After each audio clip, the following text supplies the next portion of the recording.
Hi all. अभी आपका start physics में सबका स्वागत है।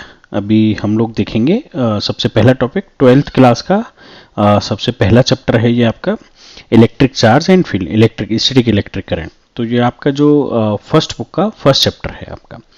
तो धीरे धीरे हम बाकी के सारे चैप्टर विद न्यूमेरिकल और एनसीईआरटी के न्यूमेरिकल मेनली फोकस करेंगे हम लोग। सबसे पहले अभी हम लोग बोर्ड पे ही फोकस करेंगे मेन, ठीक है।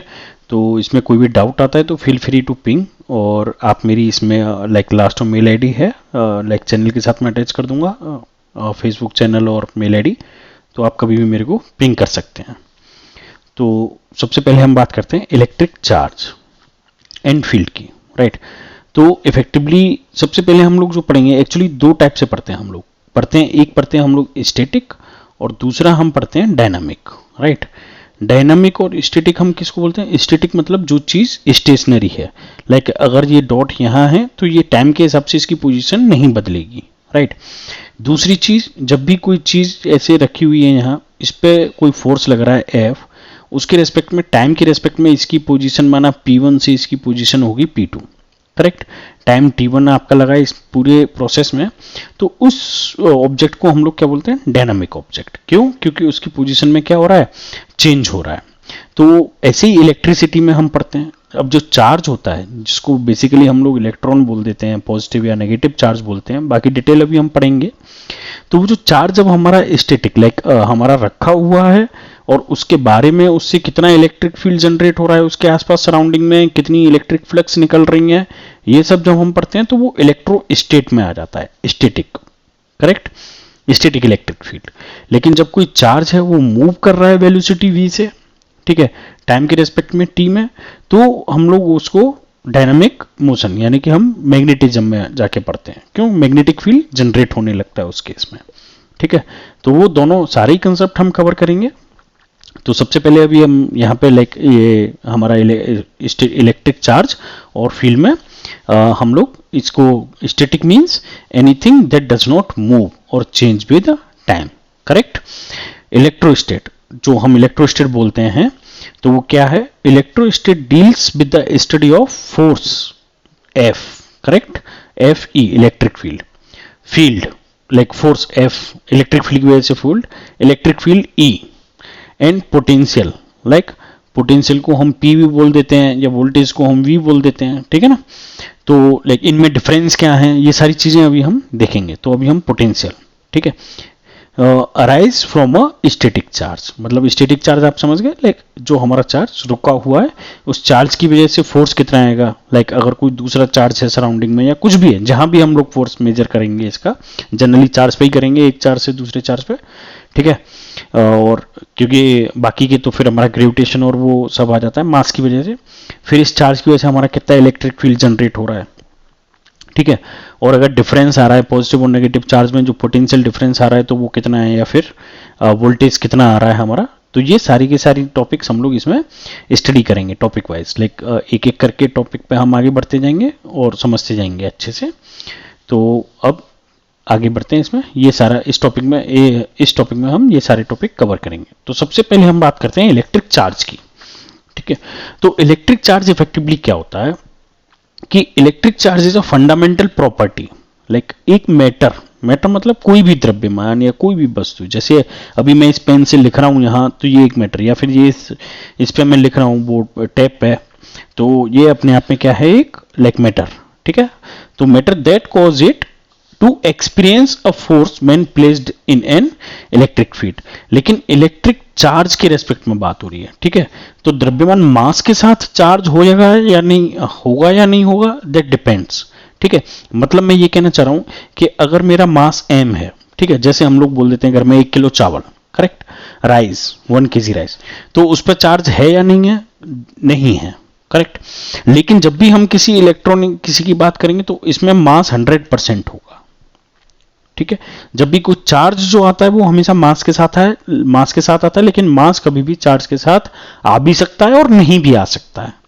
लेकिन जनरली जो अपन डेली यूज में देखते हैं हम लोग, उसमें मास कभी भी चार्ज के साथ नहीं आता है, ठीक है। तो ये एक छोटा सा कंसेप्ट है, इसको समझ लेंगे आप लोग। तो अब यहाँ पे ये क्या कहना चाह रहा है, matter that causes it to experience a force. अब फोर्स मतलब जैसे एक कोई इलेक्ट्रिक फील्ड यहाँ रखा हुआ है, इलेक्ट्रिक चार्ज रखा है, यहाँ पे एक कोई इलेक्ट्रिक चार्ज रखा है, तो इसमें फोर्स ऑफ अट्रैक्शन जो लग रहा है, ठीक है, या फिर यहाँ पे एक नेगेटिव चार्ज है तो इसमें फोर्स ऑफ रिपल्सन लगने लगेगा, ठीक है, मतलब एक दूसरे को पुश करेंगे बाहर की तरफ, ठीक। अब जैसे ग्रेविटेशन फोर्स है हमारा जो मास में लगता है m1 और m2 में, तो वो हमेशा क्या होता है, हमारा अट्रैक्शन टाइप का होता है। ग्रेविटेशन फोर्स कभी भी रिपल्सन टाइप का नहीं होता है, ठीक है। अगर मैं भूल रहा हूं तो प्लीज करेक्ट करिएगा, लेकिन मुझे ये याद है कि कभी भी ग्रेविटेशन जो होता है वो हमारा रिपल्सन टाइप का नहीं होता है। क्यों? क्योंकि मास हमेशा हमारे पॉजिटिव होते हैं और वो हमेशा लाइक अट्रैक्ट ही करते हैं ग्रेविटेशन फोर्स, जैसे अर्थ का gravitation force, correct. Okay, electric charge is nothing but the number of electrons. Electric charge हम क्या बोलते हैं, नंबर्स ऑफ इलेक्ट्रॉन्स के रेस्पेक्ट में हम लोग बात करते हैं, that pass from one body to another by different mode. जैसे माना मेरे पास एक कोई बॉडी है, ये एक बॉडी मैंने बोल दिया B1 और ये एक बॉडी मैंने बोल दिया B2, ठीक है। तो इस बॉडी से मेरे ये इलेक्ट्रॉन है वो इस बॉडी पे आ गया, ठीक है। तो यहाँ पे क्या हो गया, इलेक्ट्रॉन कम हो गए। जब इलेक्ट्रॉन कम हो गए तो ये इलेक्ट्रॉन पॉजिटिव हो गया। क्यों? क्योंकि ये धनी हो गया, इसने दे दिया, जो हिंदी में हम लोग बोलते हैं पॉजिटिव, ठीक है ना। और ये इलेक्ट्रॉन आ गया तो ये रेडी हो गया, मतलब नेगेटिव चार्ज आ गया इस पे। भाई किसी से ले लिया तो मतलब रेडी हो गया अपन, लाइक अपन को पे बैक करना है, ठीक है ना, तो माइनस चार्ज।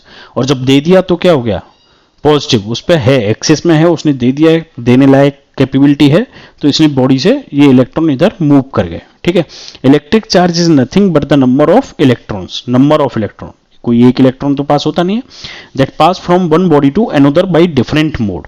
अब ये इलेक्ट्रॉन यहां से यहां कैसे आ सकता है, ये यहां पे डिफाइन किया हुआ है, कंडक्शन।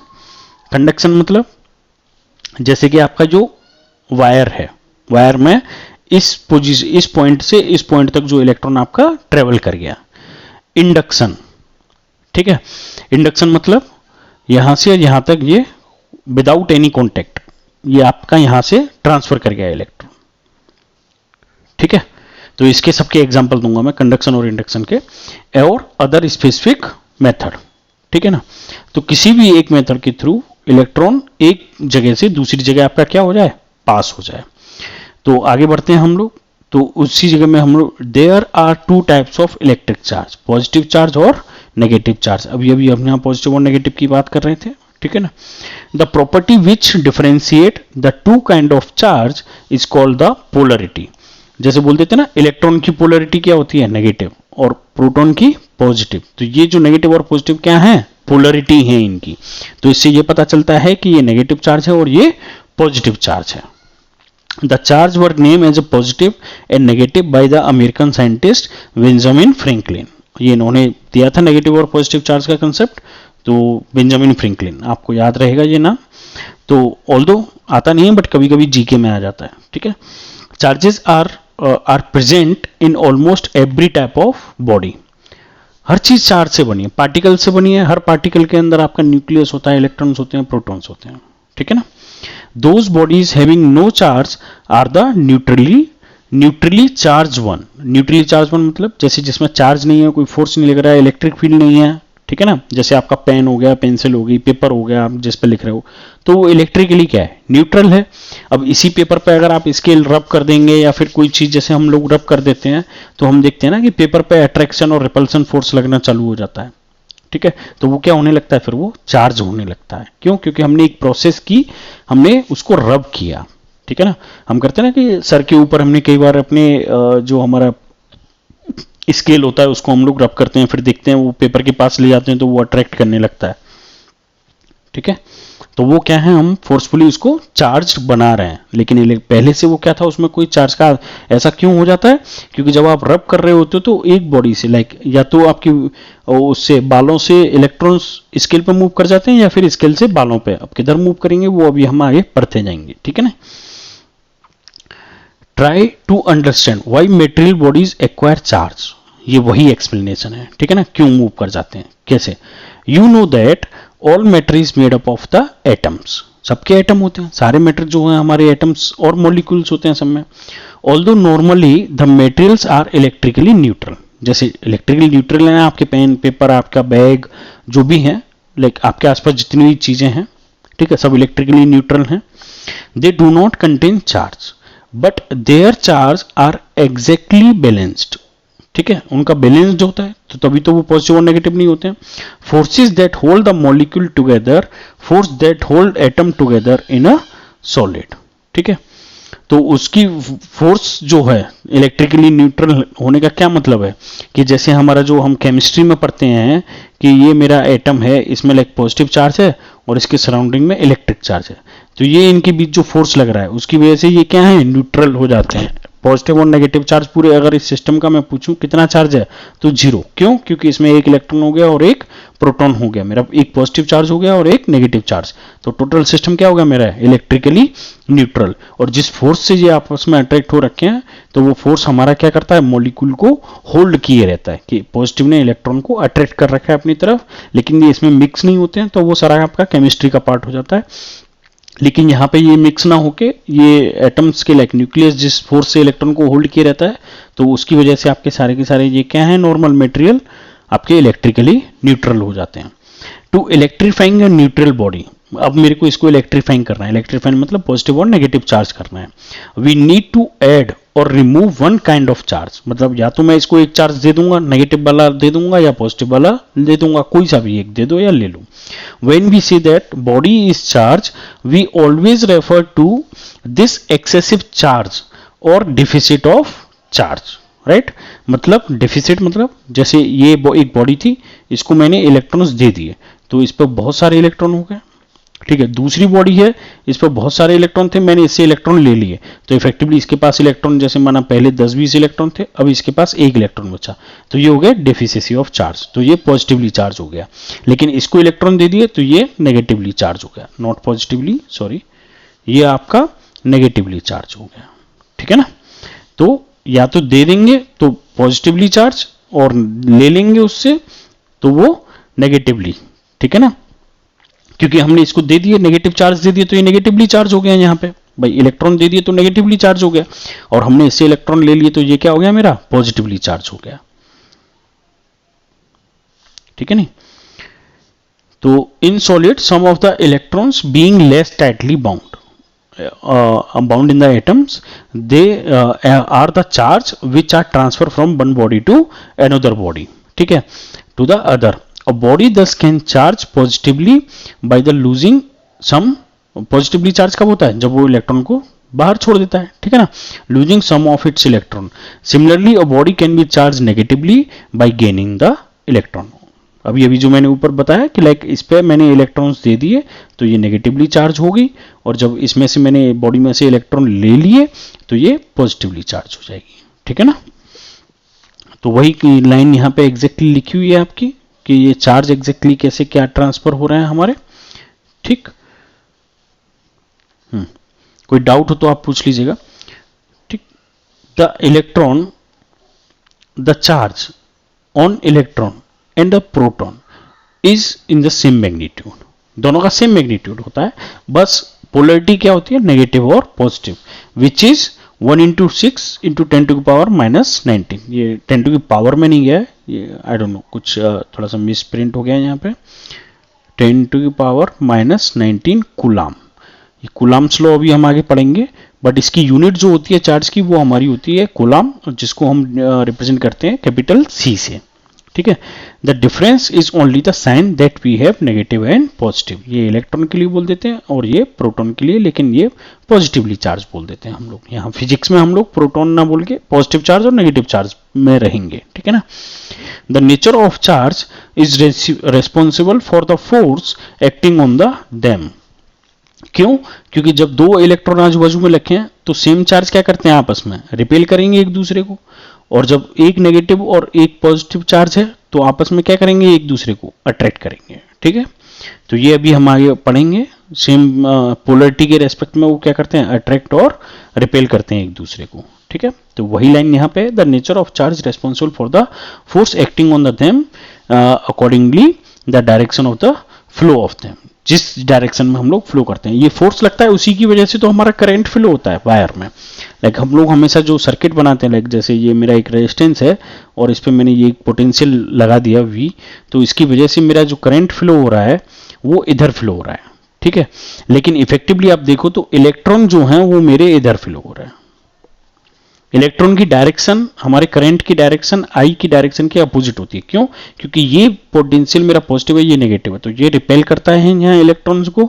समझने के लिए बोल रहा हूं मैं, ऐसा ऐसा प्रोसीजरली होता है, बट फिर भी आप अच्छे से अंडरस्टैंड करेंगे। ये एक नेगेटिव चार्ज, जो छोटा हम रिप्रेजेंट करते हैं वो नेगेटिव, और ये हम बड़ा करते हैं पोटेंशियल में वो पॉजिटिव। ठीक है, तो वैसे भी आप देखिएगा सेल बैटरी में ऊपर की साइड हमारा पॉजिटिव बना रहता है और नीचे की साइड नेगेटिव। ठीक, तो ऐसे ही ये नेगेटिव हो गया, तो इलेक्ट्रॉन, अब ये नेगेटिव है तो इलेक्ट्रॉन को ये रिपेल करेगा, तो इलेक्ट्रॉन मेरे ऐसे करके फ्लो करेंगे। लेकिन इफेक्टिवली करंट हम हमेशा कहाँ कहते हैं कि पॉजिटिव से करंट की डायरेक्शन हम क्या लेते हैं, नेगेटिव की तरफ। ठीक है ना, तो ये हम लोग जब सर्किट्स और रेजिस्टेंस वगैरह देखेंगे तब अच्छे से समझेंगे, बट अभी आपको कंसेप्ट समझाने के लिए, ठीक है ना, direction of the flow of them. The basic properties of electric charge, इसकी कुछ बेसिक प्रॉपर्टीज होती हैं। जैसे सबसे पहले आपकी होगी एडिटिविटी ऑफ चार्ज, क्योंकि चार्ज को क्या है हम तोड़ नहीं सकते, वो क्वांटाइजेशन ऑफ चार्ज में हम पढ़ेंगे। लेकिन क्या होता है कि if a system contain 2 point charge like Q1 and Q2, the total charge of the system to be obtained simply by adding algebraically मतलब जैसे हम एल्जेब्रा में 2 + 3 = 5 कर देते हैं ना, ऐसे ही हम चार्ज के लिए कर देंगे Q1 + Q2, सिंपल। ठीक है ना, ऐसा नहीं है कि अलग से जो हम बचपन से पढ़ते हैं 1 + 2 = 3, ऐसे 2 + 3 = 5, ऐसे ही चार्ज में कर देंगे Q1 + Q2। The total charge of the system obtained by simply adding algebraically like Q1 and Q2, that is charge add up like real number or they are scalar as the mass of the body। Like हम लोग निकालते थे ना M1 + M2, जैसे 2 kilo चावल है और 3 kilo चावल है तो टोटल मिला के 5 किलो चावल हो गए, मास M1 एंड M2, इसीलिए तो बोला है मास ऑफ द बॉडी। मास से कंपेरिजन इसीलिए कर रहे हैं क्योंकि अभी थोड़ा बहुत कूलम्ब्स लॉ और आपका ग्रेविटेशन लॉ उन सब में हम कंपेरिजन भी देखेंगे। ठीक, if a system contain n charge like Q1, Q2, Q3 and Qn, then the total charge of the system will be Q1 + Q2 + Q3 till Qn, सबको हम लोग जोड़ देंगे। ठीक है, charge has magnitude but no direction similar to the mass. ठीक है, charge में मैग्नीट्यूड होता है, मैग्नीट्यूड मास m होता है, और ऐसे ही हमारा जो मास है m, लाइक चावल वावल जो मैं अभी भी चावल के जैसे एग्जांपल दे रहा था, या फिर जो भी मेरा मास था, तो उसके रेस्पेक्ट में हमारा यहाँ पे क्या होता है, मास होता है, लेकिन इनमें डायरेक्शन नहीं होती है। ठीक है ना, ऐसा थोड़ी कहते हैं हम लोग कि 2 किलो चावल towards centre of earth, no, ऐसा नहीं बोलते हैं। वो उसका वेट ऑल दो GMG वो सब है, बट उसके अलावा हम ऐसा तो कभी नहीं बोलते ना कि 2 किलो चावल रखे हैं यहाँ पे नॉर्थ डायरेक्शन में, वेस्ट डायरेक्शन में, ऐसा नहीं बात करते। और हम ऐसे भी नहीं बोलते कि 2 इलेक्ट्रॉन लाइक साउथ में जा रहे हैं या नॉर्थ में जा रहे हैं, तो we can not say like direction we can not discuss, like we can but we don't discuss. And इसमें क्या होता है कि इसमें मैग्नीट्यूड होता है, मैग्नीट्यूड मतलब इसका वेट होता है। हर एक इलेक्ट्रॉन का कुछ ना कुछ मास होता है, हर एक प्रोटॉन का मास होता है पॉजिटिव चार्ज का, और मास तो अपने आप में एग्जिस्ट करता ही है। ठीक है ना, बट इनकी कोई डायरेक्शन नहीं होती है। There is one difference between the mass and charge. Mass of the body is always positive. मास आपका हमेशा क्या होता है, पॉजिटिव। ऐसा नहीं होता कि -5 किलो चावल ले आए हम लोग, -1 किलो चावल ले आए या -1 किलो आटा ले आए, ऐसा नहीं बोलते ना। हम लोग हमेशा क्या बोलते हैं, 5 किलो चावल, तो बाई डिफॉल्ट वो क्या होता है, पॉजिटिव होता है। लेकिन चार्ज में हम लोग क्या बोलते हैं कि चार्ज नेगेटिव है या पॉजिटिव है। ठीक है ना, चार्ज कुड बी नेगेटिव और पॉजिटिव, नेगेटिव और पॉजिटिव, नेगेटिव हो सकता है और पॉजिटिव हो सकता है, लेकिन मास हमेशा क्या रहता है आपका, पॉजिटिव ही होता है। जैसे एग्जांपल देख लेते हैं एक छोटा सा यहाँ पे, ये सब मैं NCERT से ही पढ़ा रहा हूँ आपको, आपके बोर्ड के लेवल का। The total charge of the system contain 5 charges like +1, +2, -3, +4 and -5। ठीक, अभी अभी हम लोग क्या पढ़े थे कि जब भी ऐसे कोई चार्ज दिया हुआ है तो एल्जेब्रिकली हम प्लस माइनस कर लेंगे विद साइन, क्योंकि चार्ज माइनस प्लस के रेस्पेक्ट में आता है। तो +1 लिखा, फिर जोड़ा हमने, ये एडिशन किया, एल्जेब्रिक एडिशन, +2, फिर algebraic addition -3, algebraic addition +4, algebraic addition -5, इन सबको जोड़ा तो इफेक्टिवली कितना बचा मेरा, सिर्फ एक। क्यों? क्योंकि -5, -3, -8, 4 और 2 6 और 1 7, तो फाइनली कितना बचा, माइनस का 1 यूनिट। ठीक है, ये माइनस इधर आ गया है। ठीक है, तो माइनस का 1 यूनिट, -1 यूनिट। ठीक है, माइनस का 1 यूनिट मेरा चार्ज बचा मेरे पास। ठीक, the charge is conserved, charge conserved, ये हमारा क्या था, ये पहला एडिटिव चार्ज था, पहली प्रॉपर्टी जो थी वो एडिटिव प्रॉपर्टी थी। दूसरी कंजर्वेशन ऑफ चार्ज, जो हम लोग कंजर्वेशन चार्ज कहते हैं, charge is neither be created nor be destroy, it can only transfer from one system to another system. हम लोग यही तो बोलते हैं लाइक एक सिस्टम से इलेक्ट्रॉन इधर ट्रांसफर हो गए। इलेक्ट्रॉन ऐसा थोड़ी ना है कि हम अपने से बना रहे हैं भाई, कॉपर के आइटम में जितने भी इलेक्ट्रॉन हैं वो हैं, लाइक Cu+2 बनाया तो बना है, मतलब +2 मतलब इसने 2 इलेक्ट्रॉन दे दिए। सोडियम Na+1 है तो है, क्यों, क्योंकि इसके में 2, 8 और 1 11वें नंबर पे आता है, तो 1 इलेक्ट्रॉन देके ये अपना ऑक्टेट स्टेबल कर लेता है, करेक्ट, तो इसलिए इस पे प्लस बनाया जाता है।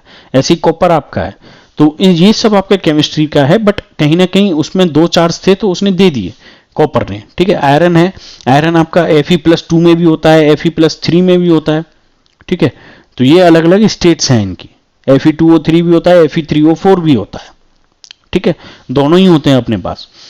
तो वो कितने चार्ज, वो 2 चार्ज किस कंडीशन में दे रहा है, 3 चार्ज किस कंडीशन में वो दे रहा है, वो डिपेंड करता है आपके उस मेटल या उस ऑब्जेक्ट या जो मटेरियल है आपका, आयरन है या कॉपर है, ठीक है ना।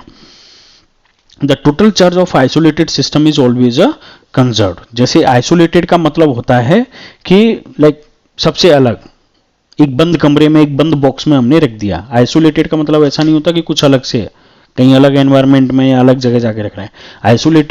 आइसोलेटेड मींस कि हमने उसको बंद कर दिया। बंद कर दिया मतलब जैसे आप कैसे बताएं हम लोग, लाइक एक नॉर्मल थेरेपी में, आप नॉर्मल कंडीशंस में अगर आप समझो तो जैसे आपने लाइक लॉकर में चाबी से ताला लगा दिया, अब उसमें कोई और बाहर से ना तो पैसे रख सकता है ना निकाल सकता है, अनटिल अनलेस आप उसको खोलोगे नहीं, ठीक है ना। तो ऐसी आइसोलेटेड सिस्टम, उसमें मैंने कुछ चार्ज रखे, तो चार्ज उसमें से कहीं बाहर भी नहीं जा सकते और कोई बाहर का चार्ज उसमें अंदर नहीं आ सकता, ठीक है। जब आ ही नहीं सकता, जब बंद है, तो माना इसमें 1 चार्ज था तो हमेशा 1 ही चार्ज रहेगा, करेक्ट।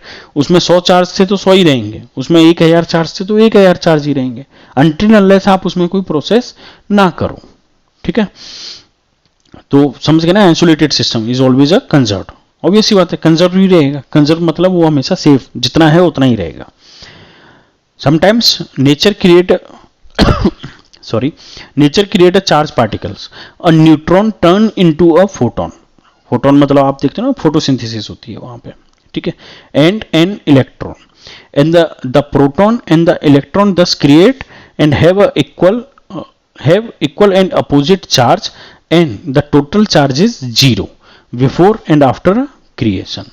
जैसी सनलाइट आती है फोटोसिंथेसिस में, आपका फोटोन आता है, इलेक्ट्रॉन बनता है, एक प्रोटॉन बनता है, तो दोनों नेगेटिव पॉजिटिव दोनों सेम हो जाते हैं, तो उस जगह सिस्टम का आपका टोटल बैलेंस चार्ज क्या होता है, आपका 0 हो जाता है, ठीक है। यही कहना चाह रहे हैं, nature creates, right. Third property अब हम इसकी देखेंगे। थर्ड प्रॉपर्टी क्या है, quantization of charge. Quantization of charge मतलब आप एक इलेक्ट्रॉन को तोड़ नहीं सकते, ऐसा नहीं बोल सकते 0.1 इलेक्ट्रॉन, राइट। एक इलेक्ट्रॉन मतलब इलेक्ट्रॉन एक ही होगा, 0.1 मतलब वो हो सकता है एक सिस्टम के रेस्पेक्ट में आप डिफाइन कर रहे हो, लेकिन इलेक्ट्रॉन में आप ऐसा नहीं बोल सकते, जैसे हम लोग बोल देते हैं लाइक मास में बोल देते हैं कि 250 ग्राम हो गया या 100 ग्राम हो गया या 50 ग्राम हो गया या 1 ग्राम हो गया या अलग अलग हो गया, राइट। वो क्वांटिटी है, मास m, करेक्ट। लेकिन उस जगह पे हम लोग चार्ज के साथ एक इलेक्ट्रॉन मतलब एक इलेक्ट्रॉन, आधा इलेक्ट्रॉन नहीं बोल सकते, ठीक।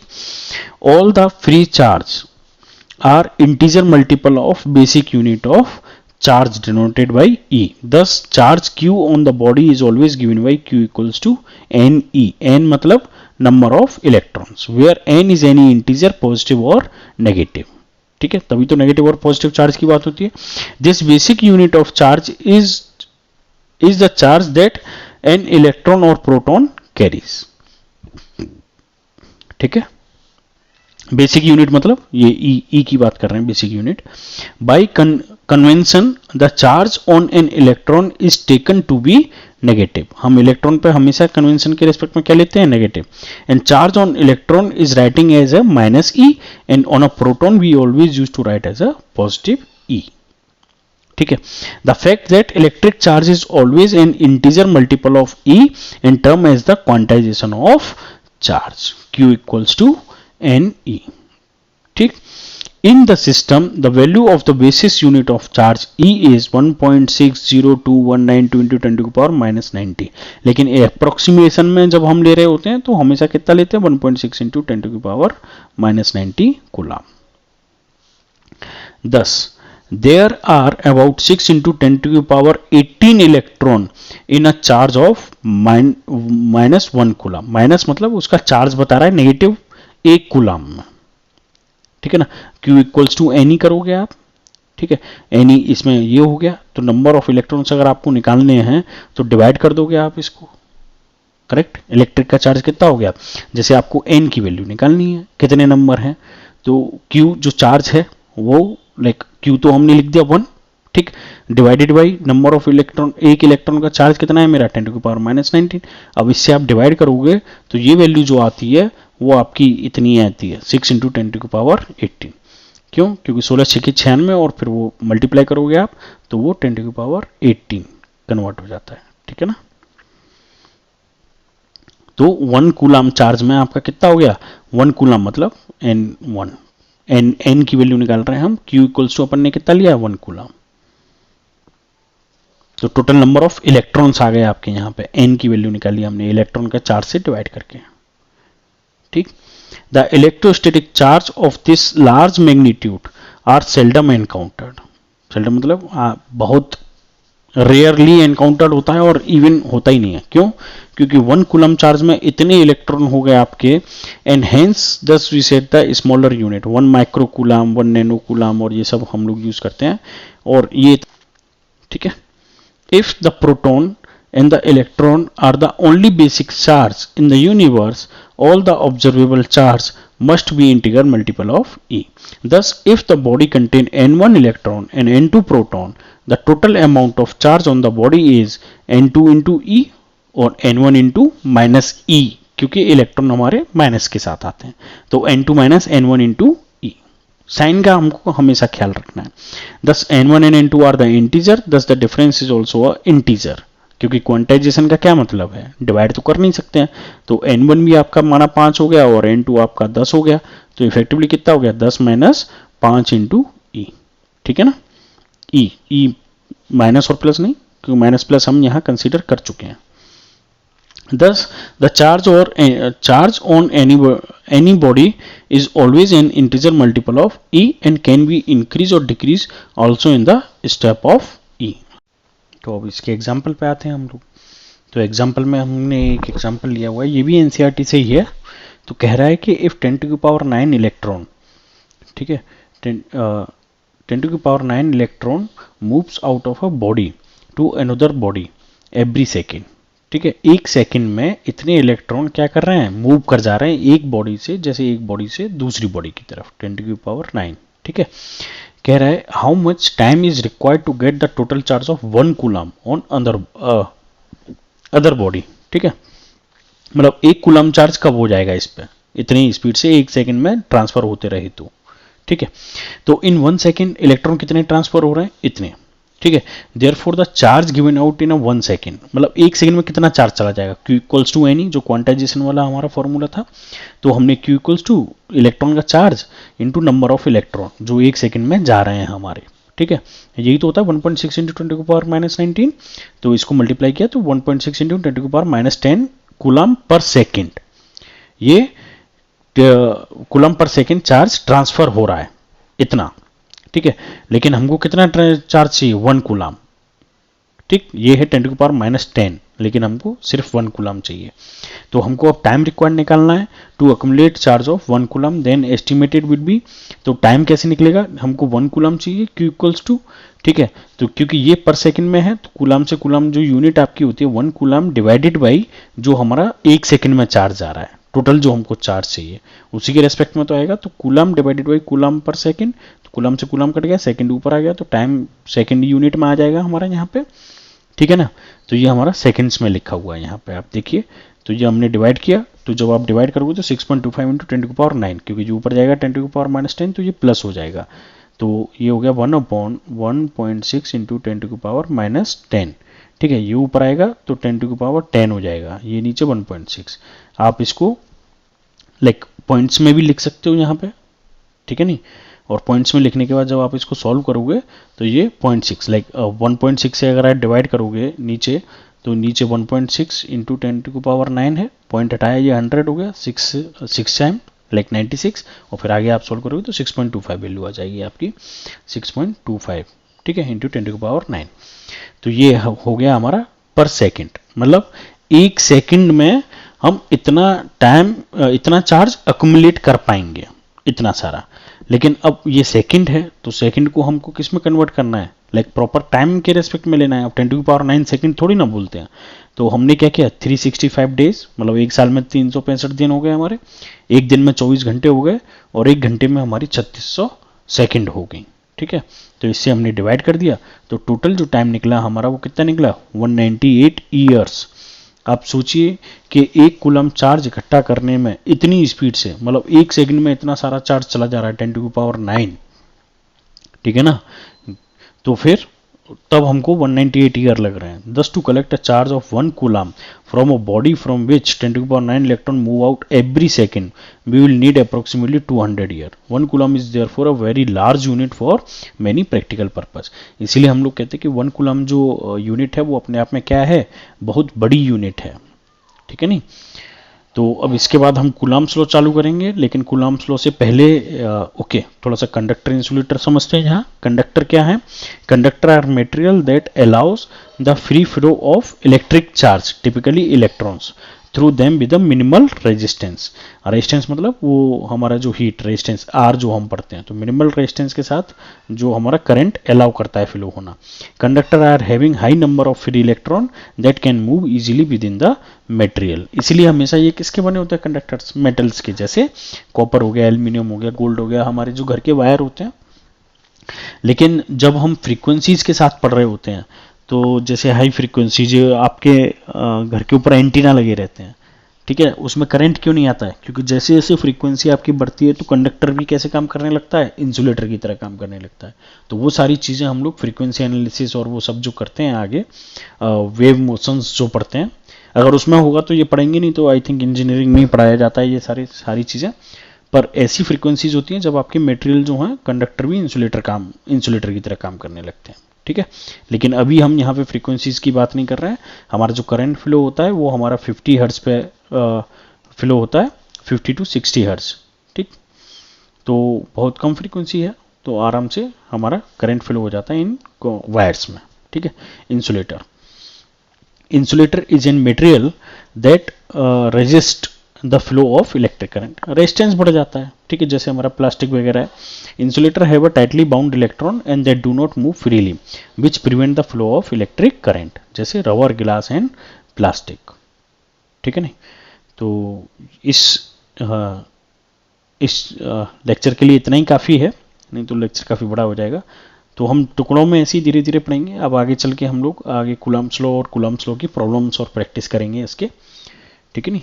कोई डाउट हो आपको तो आप मेरे को पोस्ट करते रहिए यूट्यूब पे, और बाकी के लिंक भी मैंने डाल दिए, तो आप मुझे बता दीजिएगा। तो उसके हिसाब से हम लोग आगे प्रिपरेशन करते रहेंगे, टेस्ट पेपर और जो भी एग्जाम्पल्स वगैरह हमको कवर करने हैं। Thank you.